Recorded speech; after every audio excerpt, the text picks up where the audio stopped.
여호수아의 정복 전쟁이 계속되고 있습니다. 아모리 연합군과의 싸움에서 승리했고요. 가나안 남부를 정복하는 전쟁에서도 역시 승리했습니다. 이번에는 가나안 북부에 있는 왕들이 연합군을 이루어서 여호수아와 이스라엘 군대를 맞서게 됐습니다. 자, 1절에 보시면 가나안 북부 연합군의 맹주는 하솔 왕 야빈이었습니다. 이 하솔이라고 하는 지역은요, 가나안 땅 북쪽에 있었던 갈릴리 호수의 북쪽에 위치하고 있었습니다. 고대 가나안 원주민들에게 있어서 이 하솔이라고 하는 곳은 종교적으로 또 정치적으로 또 군사적으로 아주 중요한 지역이었습니다. 야빈은 여러 왕들과 그 지역에 있었던 이 가나안 족속들에게 사람을 보내서 함께 싸울 수 있는 군사들을 모으게 되죠. 그리고 이스라엘과 싸우기 위해서 나섰던 이 북부 가나안 연합군들이 얼마나 엄청난 군대였는가라고 하는 것을 성경이 보여주고 있습니다. 4절과 5절을 보십시오. 그들이 그 모든 군대를 거느리고 나왔으니 백성이 많아 해변에 수많은 모래 같고 말과 병거도 심히 많았으며 이 왕들이 모두 모여 나와서 이스라엘과 싸우려고 메론 물가에 함께 진쳤더라 말씀하고 있습니다. 북부 가나안 연합군은 수많은 군사들과 말과 병거들을 이끌고 와서 이스라엘과 싸우려고 메론 물가에 진을 쳤다 이렇게 이야기합니다. 이 메론 물가라고 하는 곳 역시 갈릴리 호수의 북쪽에 위치해 있었던 곳이고요. 지금 이스라엘 군대가 진을 치고 있었던 본진이 있었던 지역이 이 길갈이라고 하는 지역입니다. 거리가 한 150km 정도 떨어져 있는 곳이었습니다. 자, 이런 상황에서 하나님께서는 여호수아를 격려하시면서 이 전쟁에서 승리하게 될 것이다 약속해 주셨습니다. 자, 6절 말씀 같이 읽겠습니다. 여호와께서 여호수아에게 이르시되 그들로 말미암아 두려워하지 말라. 내일 이맘때에 내가 그들을 이스라엘 앞에 넘겨주어 몰살시키리니 너는 그들의 말 뒷발에 힘줄을 끊고 그들의 병거를 불사르라 하시니라. 자, 하나님께서는 여호수아에게 그들의 숫자 때문에 또 그들의 병력 때문에 두려워하지 말라 이렇게 격려해 주셨습니다. 그 다음 날이 되면 하나님께서 그들을 이스라엘에게 넘겨주셔서 그들을 멸망시킬 것이다 약속해 주셨습니다. 그리고 그 전쟁에서 말 뒷발에 힘줄을 끊고 그들의 병거를 불사르라 하는 명령을 하셨습니다. 전쟁에서 전리품으로 얻게 되는 이 말과 병거는 앞으로 전쟁을 치르는 데 있어서 굉장히 유용한 도구가 될 수 있습니다. 그러나 하나님께서는 그렇게 하지 말라 말씀하셨죠. 하나님께서 말씀하시는 것이 인간적으로는 이해하기 어려운 말씀이라 할지라도 그 말씀에 순종할 것을 요구하셨습니다. 자, 그 이유는 하나님께서는 그런 세상의 힘을 의지하지 말고 하나님만 의지하면서 이 믿음의 싸움을 해 나가라 하는 것을 말씀하신 것이죠. 우리도 삶에서 이런 경험을 할 때가 있습니다. 우리도 때로는 인간적으로 참 이해하기 어려운 하나님의 말씀이라고 하더라도 그것이 하나님의 말씀이기 때문에 순종하는 사람들이 되어야 한다는 것이죠. 하나님께서는 여호수아에게 또 다른 전술을 가지고 싸우게 하셨습니다. 7절을 보십시오. 이 여호수아가 모든 군사와 함께 메론 물가로 가서 갑자기 습격할 때에 말씀합니다. 자, 여호수아가 이스라엘 군대를 이끌고 가서 메론 물가로 갑니다. 그리고 그곳에서 가나안 북부 연합군을 기습했습니다. 이번에 하나님께서 명령하신 방법은 기습해서 그들의 전의를 꺾어 놓는 거리가 멀리 떨어져 있다라고 합니다. 이스라엘 군대와 이 북부 가나안 연합군 사이의 거리가 멀리 떨어져 있다라고 하는 걸 오히려 역이용한 전략이었습니다. 이 하솔 왕 야비는 그렇게 생각했을 겁니다. 이스라엘 군대가 멀리 떨어져 있었기 때문에 아마도 오는데 상당한 시간이 걸릴 것이다. 그렇게 생각한 거죠. 그러나 여호수아는 이스라엘 군대를 데리고 가서 빨리 이동했고요. 갑자기 공격해서 승기를 잡았다라고 하는 것이죠. 그러니까 이런 것들을 보면 하나님께서 사용하시는 전략이 참 다양하고도 적절하다라고 하는 걸 알 수 있습니다. 한 번은 매복 작전을 쓰기도 하고요. 또 지금처럼 이렇게 기습 작전을 쓰면서 어떻게 하면 전쟁에서 승리할 수 있는가라고 하는 전략을 알려주시는 분이 하나님이시다라고 하는 것을 말씀해 주고 있는 것이죠. 자, 이스라엘 군대는 북부 가나안 연합군과의 전쟁에서 큰 승리를 거두게 됩니다. 8절을 보십시오.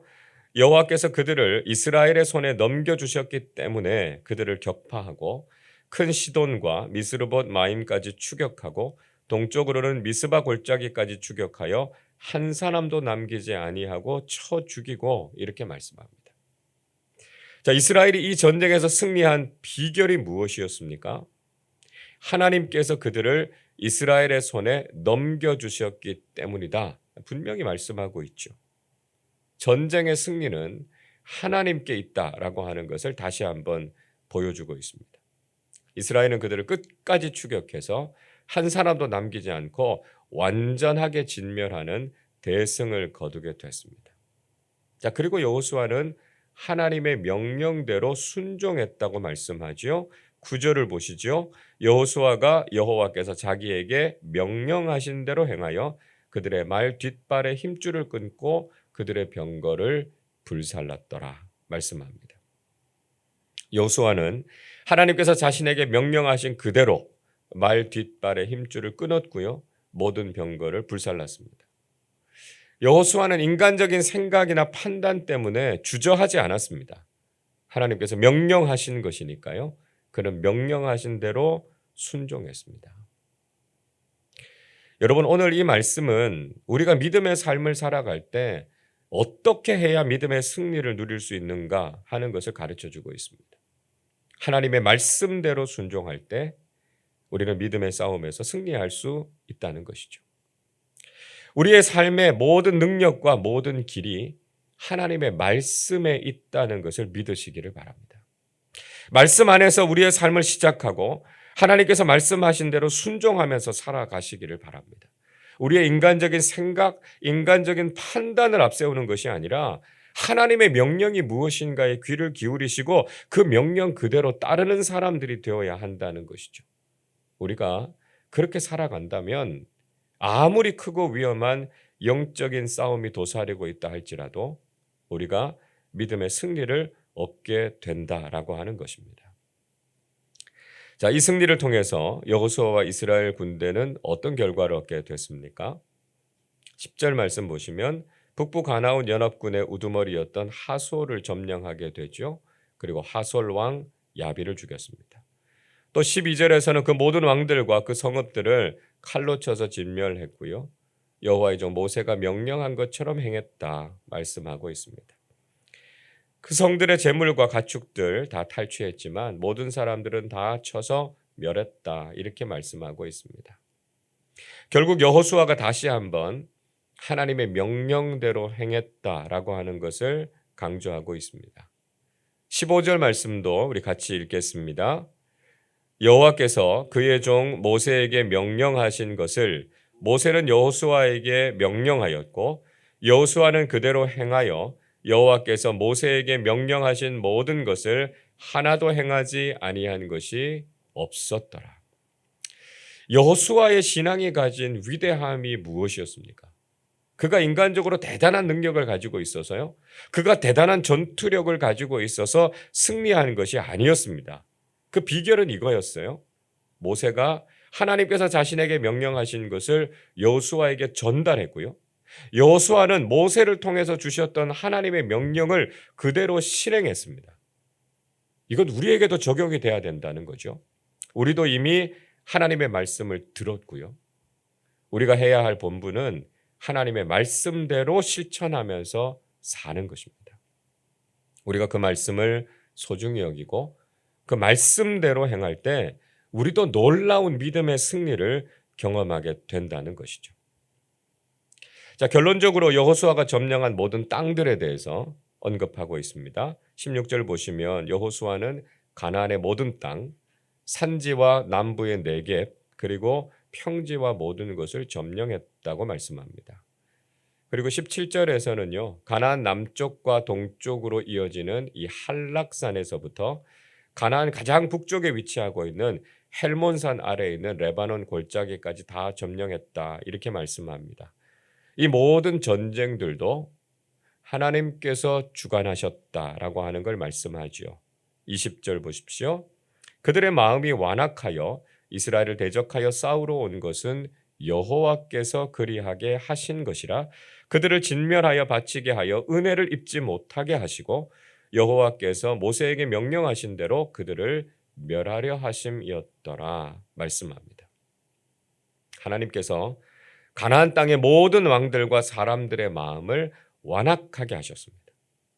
그들이 이스라엘을 대적하게 한 것도 하나님께서 하신 것이고요. 결국 악한 그들이 하나님의 은혜를 입지 못하도록 하시기 위해서 하나님께서 그렇게 하셨다라고 하는 것입니다. 자, 이 모든 일은 하나님께서 모세를 통해서 명령하신 것처럼 그들을 멸하시고 가나안 땅을 이스라엘에게 주시고자 하는 하나님의 모든 계획 안에 있었다는 것이죠. 자, 우리가 그저 인간적인 눈으로 보면 마치 악한 사람들이 자기 마음대로 행동하는 것 같지만 결국 그 모든 것을 주관하시고 그들을 심판하시는 분이 하나님이시다라고 하는 거죠. 그래서 우리는 악한 사람들의 행동 때문에 낙심할 것이 아니라 결국은 하나님의 계획, 하나님의 선하신 뜻이 이루어질 것을 믿어야 한다는 것입니다. 자, 이 모든 것의 결론은 어떻게 됐습니까? 우리 마지막 23절 말씀 같이 읽겠습니다. 이와 같이 여호수아가 여호와께서 모세에게 말씀하신 대로 그 온 땅을 점령하여 이스라엘 지파의 구분에 따라 기업으로 주매 그 땅에 전쟁이 그쳤더라. 여호수아가 하나님의 말씀대로 순종했을 때 하나님께서 약속하신 말씀대로 그 땅을 다 점령하게 됐습니다. 그리고 정복했던 땅을 이스라엘 지파들에게 기업으로 나누어 주었고요. 드디어 전쟁이 그치고 평화가 찾아왔습니다. 우리 여기에서 중요한 교훈을 얻게 되죠. 하나님의 말씀대로 순종하면 하나님께서 약속하신 말씀대로 이루어지게 된다는 것입니다. 그리고 우리의 삶에도 영적인 전쟁이 그치게 되고요. 하나님께서 주시는 평안을 우리가 비로소 누리면서 살게 된다는 것이죠. 여러분, 우리도 여호수아가 했던 것처럼 하나님께서 말씀하신 그대로 순종하는 삶을 사셔서 약속의 복을 누리시고 하나님께서 주시는 평안을 날마다 맛보며 살아가시기를 주님의 이름으로 축원합니다. 기도하겠습니다. 사랑과 은혜가 풍성하신 하나님 아버지, 오늘도 하나님의 말씀으로 하루를 시작하게 하시니 감사드립니다. 비록 우리의 삶에도 영적인 싸움이 있지만 믿음의 용기를 주시고 격려하시는 하나님의 음성을 듣게 해 주옵소서. 하나님의 명령에 철저하게 순종하게 하시고 그 말씀대로 순종하는 사람들, 실행하는 사람들이 되게 하셔서 하나님께서 주시는 승리를 경험하며 살게 해 주옵소서. 하나님의 말씀대로 따를 때 하나님께서 약속하신 복이 우리의 삶에 이루어질 것을 믿게 하시고 하나님께서 주시는 평안을 누리며 살게 해 주옵소서. 지금도 우리 교우들이 믿음으로 살아가는 삶 속에 힘겹고 어려운 문제들이 많이 놓여 있습니다. 세상적으로 우리를 위협하고 힘들게 하는 문제가 있을지라도 하나님께 기도하고 하나님의 방법을 구하게 해 주옵소서. 그리고 말씀대로 순종해서 모든 문제를 돌파하고 믿음의 승리를 경험하게 해 주옵소서. 오늘 하루의 삶도 주님께서 주시는 은총과 사랑이 가득한 하루 되게 하여 주옵소서. 감사드리며 우리 주님 예수 그리스도의 이름으로 기도하옵나이다. 아멘.